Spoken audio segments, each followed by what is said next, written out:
Jokowi sebut Indonesia akan hadapi situasi yang tidak mudah pada 2022 dan 2023. Presiden Joko Widodo mengatakan pada tahun 2022 dan 2023 Indonesia menghadapi situasi yang tidak mudah. Pasalnya, kondisi ekonomi dan politik global mengalami gejolak yang penuh dengan ketidakpastian. Pandemi belum sepenuhnya berakhir, beberapa negara masih bergulat menekan penyebaran COVID-19, bahkan masih melakukan lockdown. Kemudian terjadi gangguan supply chain yang dampaknya kemana-mana. Belum lagi, kata Presiden, dunia dihantam perang antara Rusia dan Ukraina yang memunculkan krisis energi dan krisis pangan.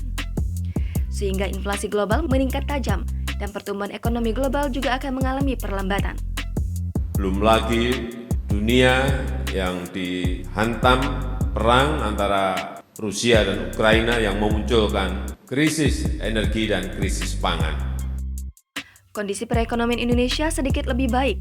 Tingkat inflasi masih berada di angka 2,6%. Presiden mengatakan kondisi tersebut harus terus diperbaiki dan dipertahankan. Jangan lupa subscribe, share, komen, dan like ya!